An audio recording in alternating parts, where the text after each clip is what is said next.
year. His name's coming up in that conversation again this year. Just overall, where's the biggest way in which his game's developed over since last year to this year?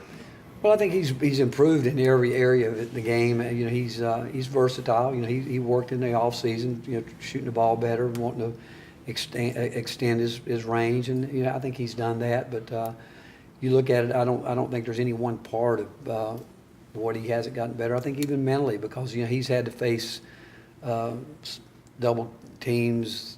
I mean, all kind of things from game to game, and I think his mental approach has probably been his biggest improvement. What was your reaction to Bone's pass the other night, as it happened, and then when you watched it on film? One to Kyle? Yes.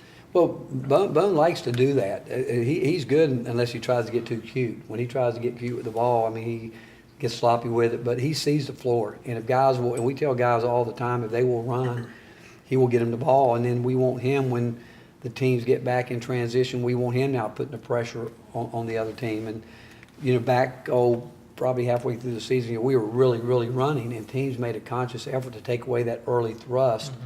And when that's taken away, that's where he's got to be the guy now pushing it. I mean, he loves getting the ball, catching it right away, looking and throwing it out front, or hitting the guy the pike man running. And but he can really see the ball. I mean, he can really see the floor, and he does love passing the ball. He really does.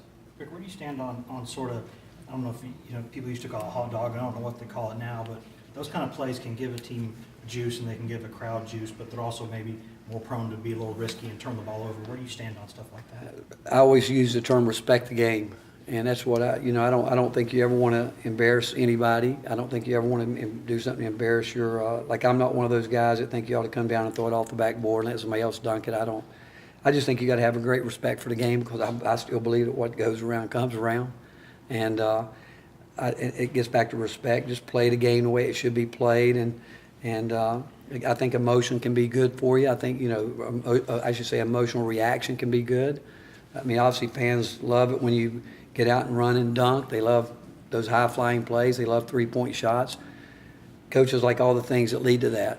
And again, when our guys, just like we were talking about Bone the other night, a couple times when he's tried to throw it behind his back, 2 games I know over the past month where he tried to make those passes, and people are like, what's he thinking? And the fact is he's not.